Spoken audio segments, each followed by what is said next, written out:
నమస్తే. ఇన్నాళ్ళు నన్ను సపోర్ట్ చేస్తూ, ఎంకరేజ్ చేస్తూ మీ ప్రేమని నాకు అందిస్తున్న ప్రతి ఒక్కరికి కృతజ్ఞతలు. అలాగే ఈ వీడియో కూడా ఖచ్చితంగా మీకు ఉపయోగపడుతుంది. లైక్, షేర్ అండ్ సబ్స్క్రైబ్ చేసి మీ సపోర్ట్‌ని నాకు అందించండి. అలాగే ఈ వీడియో పట్ల మీకున్న అభిప్రాయాన్ని కామెంట్ సెక్షన్‌లో కామెంట్ చేసి తెలియజేయండి. ఇప్పుడు వీడియోని చూద్దాం.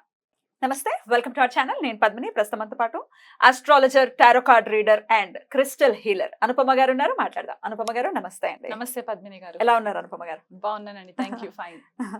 అనుపమ గారు, పంచగ్రహ కూటమి, ఆ కూటంలోనే ఉన్నాం ఇప్పుడు. ఆల్రెడీ పంచగ్రహ కూటంలోనే ఉన్నాము. చాలా మంది చెప్పేది ఏంటి అంటే పంచగ్రహ కూటమి 5th and 6th వస్తోంది అని అంటున్నారు, విచ్ ఇస్ నాట్ కరెక్ట్. షష్టగ్రహ కూటమి అప్పుడు జరగబోతోంది. బట్ ఇప్పుడు ప్రెసెంట్ మాత్రం ఎప్పటి వరకు ఉందండి పంచగ్రహ కూటమి? 5th మనకి పంచగ్రహ కూటమి 15th వరకు ఉంటదండి. సో జూన్ 15th వరకు పంచగ్రహ కూటమిలోనే ఉంటాం మనం. రైట్. అసలు ఈ పంచగ్రహ కూటమి ఏ గ్రహాల ద్వారా ఏర్పడుతోంది? అలాగే షష్టగ్రహం అంటే 6 గ్రహాలు, మరి ఆ షష్టగ్రహ కూటమి ఎప్పుడు ఏర్పడుతోంది? ఏంటి దీనివల్ల? అంటే గ్లోబల్ గా ఏమైనా ఇంపాక్ట్స్ ఉంటాయా? పర్సనల్ ఇండివిజువల్ గా మన లైఫ్స్ లో కూడా ఏమైనా ఇంపాక్ట్ ఉంటుందా? What is your analysis Anupama గారు? షష్టగ్రహ కూటమి అయితే మనకి రేపు ఆల్రెడీ జూన్ 1st కి యురేనస్, మనం చాలా మంది నెగ్లెక్ట్ చేస్తారండి. వేదిక్ ఆస్ట్రాలజర్స్ యురేనస్ ని కన్సిడర్ చేయరు, వెస్టర్న్ లో కన్సిడర్ చేస్తారు. కానీ వేదిక్ లో కూడా మనం కన్సిడరేషన్ ఎక్కడ తీసుకోవాలంటే మండేన్ ఆస్ట్రాలజీ, అంటే గ్లోబల్ ఈవెంట్స్ ప్రెడిక్షన్స్ చేయడానికి మనకి ఈ ప్లానెట్స్, అవుటర్ ప్లానెట్స్ మనకి చాలా ఇంపార్టెంట్ అయిపోతాయి అన్నమాట. For example Neptune, Uranus, Pluto, ఈ 3 గ్రహాలు రవికి దూరంగా ఉంటాయి, పృథ్వీ పైన ఎఫెక్ట్స్ పడవు అని అనుకుంటూ ఉంటాం మనం. లేదండి, పడతాయి. డెఫినెట్లీ పడతాయి. అంటే ఇవి జనరేషనల్ గా చేసే చేంజెస్ అన్నమాట. ఒక కంప్లీట్ ఒక జనరేషన్ ని మార్పు తీసుకొచ్చే ప్లానెట్స్ అన్నమాట ఇవి. సో ఇంపాక్ట్ కొద్దిగా తక్కువ కనబడుతుంది డే టు డే రొటీన్ లో, కానీ ఎక్కువ కాలం ఉంటుంది కాబట్టి ఒక రాశిలో. ఎంతండి సుమారుగా యురానస్? ఇప్పుడు యురానస్ వచ్చేసి మనకి 84 సంవత్సరాలు పడుతుందండి మొత్తం ఒక రెవల్యూషన్ కంప్లీట్ చేయడానికి. అంటే ఏ రాశి నుంచి మొదలెట్టుకుంటే మళ్ళీ ఆ రాశి దగ్గరికి రావడానికి 84 years పడుతుంది. అంటే ఒక రాశిలో 7 సంవత్సరాలు ఉంటది అనమాట యురేనస్. సో ఇప్పుడు యురేనస్ వృషభ రాశిలోకి ఎంటర్ అయింది. మేషం అగ్నితత్వ రాశి నుంచి ఇప్పుడు భూతత్వ రాశిలోకి ఎంటర్ అయింది. అక్కడే ఆల్రెడీ మనకి కొన్ని గ్రహాలు ఉన్నాయి. గురువు, శుక్రుడు, బుధుడు, రవి, ఈ 4 గ్రహాలు ఉన్నాయి. సో ఇప్పుడు యురేనస్ మనకి మొన్న జూన్ 1st కి ఎంటర్ అయినప్పుడు పంచగ్రహ కూటమి లాగా మనం కన్సిడర్ చేసుకోవచ్చు. కానీ జూన్ 5వ తారీఖు 6వ తారీఖు మాత్రం చంద్రుడు ఎంటర్ అవుతాడు కాబట్టి మనకి షష్టగ్రహ కూటమి ఏర్పడుతుంది. సో జనరలీ ఆల్రెడీ మనకు ఒకసారి కోవిడ్ ఇన్సిడెంట్ జరిగింది కాబట్టి షష్టగ్రహ కూటమి అంటే రకరకాలుగా భయాలు ఉన్నాయి జనాలలో. అదే కోవిడ్ రావడం, లాక్డౌన్ రావడం, అట్లాంటి సిచ్యువేషన్స్ ఉండవు. ఎందుకంటే ఇక్కడ మనకి ఆ వాయుతత్వం ఎక్కడ కనిపించట్లేదు. అంటే బ్రీదింగ్ ఇష్యూస్ కి, వైరస్ స్ప్రెడ్ అవ్వడానికి అట్లాంటి ఇష్యూస్ కనబడట్లేదు. కానీ యురేనస్ అనే ఈ గ్రహం ఏంటి అంటే బేసికలీ మనకి కొద్దిపాటిగా హయ్యర్ వర్షన్ ఆఫ్ బుధుడు అని చెప్పుకోవచ్చు అనమాట. ఓకే, మనకి ఏరోస్పేస్ ఇండస్ట్రీస్ అవ్వచ్చు, sudden shocks, sudden earthquakes రావడానికి, భూకంపాలు రావడానికి, ఏదైనా సడన్ గా జరిగిపోవడానికి అన్నమాట. ఎందుకంటే రూలింగ్ వచ్చేసి కుంభరాశిని రూల్ చేస్తారు యురేనస్. మనకి తెలుగులో ఏమంటారంటే అరుణుడు అని కొంతమంది అంటారు, ప్రజాపతి అని కొంతమంది అంటారు, ఇంద్రుడు అని కొంతమంది అంటారు. సో ఇప్పుడు ఇంద్రుడి నేచర్ మనకి స్వతహాగా మైథలాజికల్ స్టోరీస్ తెలిసిన ప్రకారం అయితే కొద్దిగా అగ్రెసివ్ గానే ఉంటూ ఉంటారు. కాబట్టి ఈ ప్లానెట్ కొద్దిగా ఇరెటిక్ బిహేవియర్ ఉంటుంది అనమాట. అంటే రెబెల్ గా ఉండే ఛాన్సెస్ ఎక్కువ ఉంటాయి. ఆ డామినెన్స్ అంతా కూడా కొద్దిగా రెబెలియన్ గా ఉంటుంది అనమాట. సో ఎప్పుడైతే ఇలాంటి గ్రహము మనకి భూతత్వ రాశిలోకి ఎంటర్ అయ్యి 0 degrees లో ఉంటుంది ఇప్పుడు ప్రెసెంట్ గా. ఎందుకంటే స్లో మూవింగ్ ప్లానెట్, మనం శనినే అనుకుంటాము, శని కంటే ఇంకా స్లో మూవింగ్ ప్లానెట్ కాబట్టి 0 degrees టారస్ లో ఉంది ఇప్పుడు ప్రెసెంట్. అంటే కృతికా నక్షత్రంలో ఉంటుంది. అక్కడే మనకి గురుడు 8 degrees లో కృతికాలోనే ఉంటారు. బుధుడు కూడా మనకి ఇంచుమించు 3 degrees 4 degrees 7 degrees ఉంది. 7 degrees బుధుడు మనకి కృతికాలో ఉంటారు. రోహిణిలో రవి అండ్ శుక్రుడు 20-21 degrees క్లోజ్ కంజంక్షన్స్ లో ఉంటాయి. అండ్ తర్వాత మళ్ళీ చంద్రుడు ఎంటర్ అవుతాడు. సో చంద్రుడు కూడా కృతికాలోనే, అంటే ఒక 4 గ్రహాలు కృతికా నక్షత్రంలోనే ఉంటాయి అన్నమాట. ఆల్రెడీ మనకు తెలిసింది ఏంటంటే కృతికా నక్షత్రం అగ్నితత్వ నక్షత్రం. అండ్ సింబల్ కూడా మనకి రేజర్, ఫైర్, కత్తి, ఇవన్నీ తోటి మనం కన్సిడర్ చేసుకుంటాం.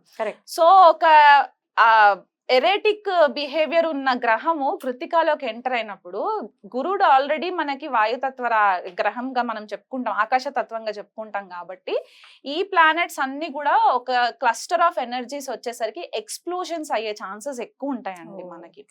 అందులో యురేనస్ ఏంటంటే 84 years అని చెప్పాను కదా, క్రితం జరిగిన ట్రాన్సిట్ ఎప్పుడు అని అంటే 1940వ సంవత్సరంలో జరిగింది ట్రాన్సిట్. అప్పుడు టారస్ లో ఉన్నారు, అప్పుడు వృషభంలో ఉన్నారనమాట యురేనస్. అప్పుడు ఏం జరిగింది? 1940లో మనకి యాక్చువల్ గా సెకండ్ వరల్డ్ వార్ స్టార్ట్ అయిందండి. సెకండ్ వరల్డ్ వార్ స్టార్ట్ అయింది. ప్రేక్షకులు కావాలంటే వెరిఫై చేసుకోవచ్చు మన టైమ్ లైన్స్.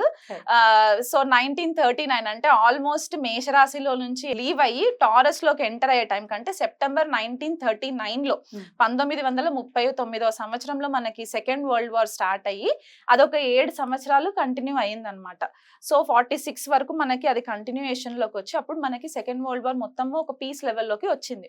సో ఆ దేశాల పైన యుద్ధాలు జరగడం, రకరకాల ఇష్యూస్ మనం ఫేస్ చేసాము, ఫైర్ ఎక్స్ప్లోషన్స్ ఇట్లాంటివన్నీ చూసాం. సో ఇప్పుడు కూడా ఇంచుమించు వార్ వస్తుందా అంటే నేను 100% వార్ వస్తుంది రావాలని ఏం లేదు, వరల్డ్ వైడ్ గా ఎక్కడైనా వరల్డ్ వైడ్ గా ఎక్కడ. ఇప్పుడు ఓన్లీ మన ఇండియాకే జరగాలని లేదు కదా, గ్లోబల్ గా ఎక్కడైనా జరగచ్చు. ఇప్పుడు యుక్రెయిన్ లో ఆల్రెడీ ఎట్లాంటి వాతావరణం ఉందో మనకు తెలుసు. సో ఇది ఇంకొంచెం ఎన్హాన్స్ చేస్తుందని అనుకోవచ్చా ఈ గ్రహ కూటమి? అవునండి, అవుతుంది. యుఎస్ తోటి కూడా కొద్దిగా ఇష్యూస్ రావడము, యుఎస్ రష్యా యుక్రెయిన్ కి ఇష్యూస్ రావడము, మళ్ళీ ఇప్పుడు మనకి ఇక్కడ అరబ్ కంట్రీస్ లో కూడా మనకి కొద్దిపాటిగా ఇష్యూస్ రావడము, ఇండియా వైపు కూడా మనకి ఇప్పుడు ఇండియా ప్రకారం తీసుకుంటే మన భారతదేశ ఇండిపెండెన్స్ వచ్చిన చార్ట్ ప్రకారం చూసుకుంటే గనక మనది వృషభ లగ్నం అవుతుంది. సో లగ్నంలోనే మనకి షష్టగ్రహ కూటమి అనేది ఏర్పడుతుంది. ఈ రిజల్ట్ మనకి ఆ రోజే కనిపిస్తుందా అంటే ఆ రోజు కనిపించక్కర్లేదు. ఇది ఒక ప్రాసెస్, స్లో మూవింగ్ ప్రాసెస్ కాబట్టి it will take some time అన్నమాట. ఆ మొత్తం ఎనర్జీస్ అంతా కల్మినేట్ అయ్యి మనకు ఒక ఎండ్ రిజల్ట్ రావడానికి. కాకపోతే ఇక్కడ మనకి ఇంటర్నేషనల్ లెవెల్లో కూడా మనకి కొద్దిపాటిగా ఇప్పటి వరకు ఏదైతే మనకి ఆ ఫ్రీనెస్ ఉండిందో in terms of international leaders తోటి మనకి కమ్యూనికేషన్స్ అవ్వచ్చు, లేకపోతే మనకి వాళ్ళతో ఉన్న ఫ్రెండ్షిప్స్ అవ్వచ్చు, కొద్దిపాటిగా డిస్టర్బ్ అయ్యే ఛాన్సెస్ ఉంటాయండి. మన నేషనల్ లీడర్స్ కి కూడా కొద్దిపాటిగా థ్రెట్ ఉండే ఛాన్సెస్ కూడా ఉన్నాయి రాజకీయ నాయకులకి. అండ్ మనకి ఇంకొకటి ఏంటి అంటే ఇప్పుడు ఇండియా చార్ట్ అని చెప్పేసి అనుకున్నాం కాబట్టి మనకి నార్త్ లో ఎక్కువ ఇది చూసుకుంటే భూకంపాలు వచ్చే ఛాన్సెస్ మనకి నార్త్ లో ఎక్కువ కనబడుతూ ఉంటాయి. సో ఈ గ్రహాలన్నీ వీక్షణ మనకి వృశ్చిక రాశి పైన పడుతుంది. ఇప్పుడు అందరి కళ్ళంతా వృశ్చిక రాశి పైన ఉంటుంది అనమాట. ఎందుకు అంటే ఈ షష్టగ్రహాలన్నీ కూడా 7th ఆస్పెక్ట్ వృశ్చిక రాశి పైన పడుతుంది. కుజుడు ఆల్రెడీ మేషరాశిలోకి ఎంటర్ అయ్యి మేషరాశి నుంచి 8వ ఆస్పెక్ట్ వృశ్చిక రాశి పైన పడుతుంది. రాహు 9వ దృష్టి మనకి వృశ్చిక రాశి పైన పడుతుంది. అండ్ ఇక్కడ కుజుడు ఆల్రెడీ శని వీక్షణలోనే ఉన్నారు. సో మొత్తం 9 గ్రహాలు వృశ్చిక రాశి పైన పడుతుంది చూపు. అండ్ షష్టగ్రహ కూటమి మాత్రం వృషభ రాశిలో జరుగుతుంది. సో మన లైఫ్ లో ఎట్లాంటి ఈవెంట్స్ అంటే మనకి వృషభ రాశికి సంబంధించిన కారకత్వాలు, వృశ్చిక రాశికి సంబంధించిన కారకత్వాలు ఎఫెక్ట్ అయ్యే ఛాన్సెస్ ఉంటాయి. సో మనకి నార్త్ ఇండియాలో భూకంపాలు వచ్చే సంఘటనలు, సౌత్ ఇండియాకి వచ్చేసరికి ఎస్పెషల్లీ తెలుగు రాష్ట్రాలు, తమిళనాడు, కర్ణాటక, కేరళ ఇటువైపు ఫ్లడ్స్ వచ్చే ఛాన్సెస్ ఎక్కువ ఉంటాయి. వర్షాలు, సునామీస్, సైక్లోన్ ఎఫెక్ట్స్, దానివల్ల కొద్దిగా జన నష్టము. అండ్ మనకి ఇంకొకటి ఏంటంటే మనకి టారస్ వృషభ రాశి మనకి అగ్రికల్చర్ కి కూడా సంబంధించింది. అంటే పంటలు, పాడి పంటలు ఇవన్నిటికీ కూడా మనకి ఫుడ్ రిసోర్సెస్ కాబట్టి అక్కడ పంట నష్టం కొద్దిగా జరగడం, వర్షాల వల్ల, బీభత్సమైన వర్షాల వల్ల కొద్దిగా పంట నష్టం జరగడము. అండ్ టారస్ మనకి ఫైనాన్షియల్ రిజర్వ్స్ కూడా కదా. సో ఫైనాన్షియల్ గా కూడా మనకి కొద్దిపాటిగా డిస్టర్బెన్సెస్ రావడము, సడన్ చేంజెస్ రావడము, గ్లోబల్ అంటే మనకి ఇంటర్నేషనల్ లెవెల్ అండ్ మనకి నేషనల్ లెవెల్లో కూడా ఫైనాన్షియల్ రీస్ట్రక్చరింగ్ జరిగే ఛాన్సెస్ ఈ షష్టగ్రహ కూటమి ఎఫెక్ట్స్ వల్ల జరిగే ఛాన్సెస్ ఉన్నాయి. అండ్ అది కాకుండా స్పెసిఫిక్ గా ఇది ఎవరికి ఎక్కువ వర్తిస్తుంది అంటే ఇండివిజువల్ హారోస్కోప్స్ లో కూడా సడన్ గా ఫైనాన్షియల్ రిసెంట్మెంట్ రావడము. అండ్ ఇంకొకటి ఏంటి అంటే స్టాక్స్ లో ఇన్వెస్ట్మెంట్స్ చేస్తూ ఉంటారు కొంతమంది. స్టాక్స్ లో సడన్ గా లాసెస్ ఫేస్ చేయడము, ఒక కన్ఫ్యూజన్ కైండ్ ఆఫ్ ఎనర్జీస్ మనకి కనబడతాయండి ఈ Okay. షష్టగ్రహ కూటమి ఎఫెక్ట్స్ వల్ల. ఎన్నాళ్ళు ఉండొచ్చు ఈ ఇంపాక్ట్స్ అంతా కూడా? ఈ షష్టగ్రహ కూటమి అయితే మనకి 2 రోజులు ఉంటుంది. ఉంటుంది. జూన్ పంచగ్రహం 5. అయితే? పంచగ్రహం అయితే మనకి జూలై 15వ తారీఖు వరకు ఉంటుంది. అంటే రవి మనకి వృషభ రాశిలో నుంచి మిథునంలోకి వచ్చేయాలి. తర్వాత శుక్రుడు కూడా మిథునంలోకి వచ్చేస్తారు. అప్పుడు బుధుడు కూడా వచ్చేస్తాడు కాబట్టి ఇంకా లాస్ట్ మిగిలిన గ్రహాలు ఏంటి అంటే గురుడు అండ్ యురేనస్ 2 కలిసి ఉంటాయి కాబట్టి ఇది మనకి long lasting effect. Next year కి మనకి కొద్దిపాటిగా డిస్టర్బెన్సెస్ ఇంకెక్కువ విట్నెస్ చేయడానికి ఉంటదండి. అది మనకి మండేన్ లెవెల్లో చెప్పుకునే అంశాలు అన్నమాట ఇవి. ఇండిపెండెన్స్ కి ఒకసారి చెప్పండి, ఏ రాశి వాళ్ళకి ఎలా ఉంటుంది అనేది ఒకసారి చెప్పండి. ఒకవేళ నెగటివ్ ఇంపాక్ట్స్ గనుక ఉంటే వాళ్ళు ఏం చేసుకోవచ్చు ఈ ఇంపాక్ట్ నుంచి బయటపడటానికి అనేది కూడా ఒక్కసారి. ఇక మిథునం వ్యయంలోనే ఎన్ని గ్రహాలు ఉండటం, కూటమి జరగటం అనేది ఎట్లా చూస్తారు? ఇప్పుడు మిథున రాశి వాళ్ళకి ఏంటి అంటే ఆల్రెడీ మనము చూసుకుంటే వ్యయంలో కాబట్టి వీళ్ళు కంప్లీట్ గా డిటాచ్ అయిపోవడము, అంటే ఐసోలేషన్ గా ఉండడము, నిద్ర పట్టకపోవడము, స్లీప్ ఇష్యూస్ రావడము.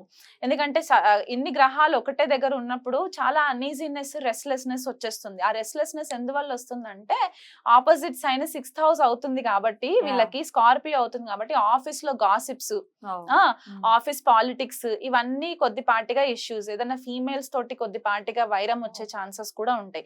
అంటే ఇమ్మెచ్యూర్ డిస్కషన్స్ చేయడము, బుధుడు కూడా కలిసి ఉన్నాడు కదా శుక్రుడితో, సో కొద్దిపాటిగా మనకు అక్కడ ఆ డిస్టర్బెన్సెస్ కనబడడానికి కూడా ఛాన్సెస్ ఉంటాయి. సో ఆఫీస్ పాలిటిక్స్ కి వీలైనంత మట్టుకు దూరం ఉండాలి, ఎవరిని నమ్మొద్దు అనేసి నేను ఎస్పెషల్లీ కెరియర్ కి సంబంధించి, ఎందుకంటే 6th హౌస్ మన డైలీ రొటీన్ అని చూసుకుంటాం కాబట్టి అదొకటి. ఎవరికైనా డొమెస్టిక్ పెట్ యానిమల్స్ ఉంటే కనుక పెట్ యానిమల్స్ కొద్దిగా, అంటే కొంతమంది డాగ్స్, క్యాట్స్ పెంచుకుంటూ ఉంటారు కదా, వాటికి సంబంధించి కొద్దిపాటిగా హెల్త్ కి సంబంధించి మన ఇష్యూస్ వచ్చే ఛాన్సెస్ కూడా ఉంటాయండి. జాగ్రత్తలు తీసుకోవాలి. సో ఓవరాల్ గా అన్ని రాశుల వాళ్ళకి కూడా చెప్పారు కాబట్టి ఏదైనా రెమెడీ ఉందా? మీరు ఆల్రెడీ చెప్పారు ఏ పనులు చేయకుండా జాగ్రత్తగా ఉండండి అనేది కూడా వన్ ఆఫ్ ద రెమెడీస్ అని చెప్పుకోవచ్చు.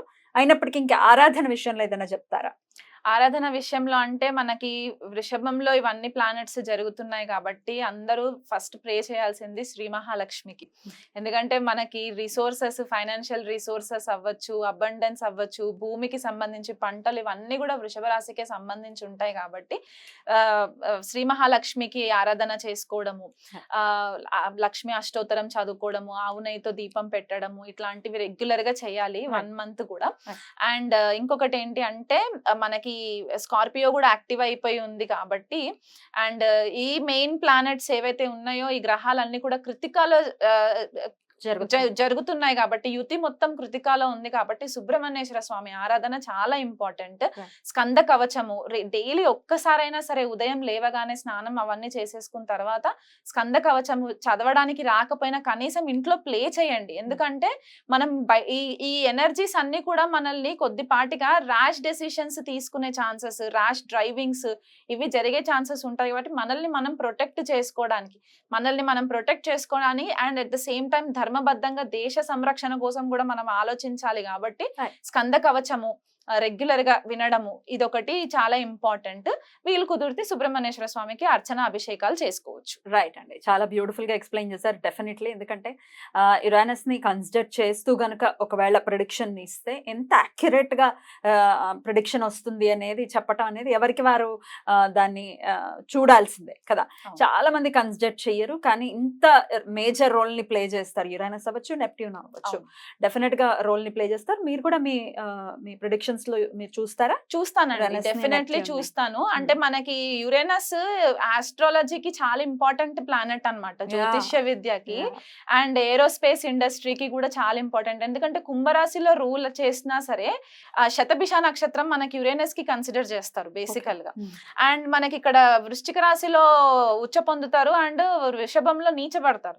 సో ఈ 2 మెయిన్ అకల్ట్ కి సంబంధించి, అంటే గుప్త విద్యలకి సంబంధించిన 2 మెయిన్ రాశి చాలా అద్భుతంగా వివరించారు. ఈ నెల్లాళ్ళు కూడా వీలైతే కూడా అందరూ చాలా జాగ్రత్తగా ఉంటూ అటు సుబ్రహ్మణ్యేశ్వర స్వామి ఆరాధన అండ్ లక్ష్మీదేవి ఆరాధన చెప్తున్నారు కాబట్టి అవి చేసుకుంటూ అందరికీ ప్రశాంతవంతంగా ఈ సమయం వెళ్ళాలని మనస్ఫూర్తిగా కోరుకుంటూ చక్కగా మాకు తెలియజేశారు. కృతజ్ఞతలండి. నమస్తే. నమస్తే అండి.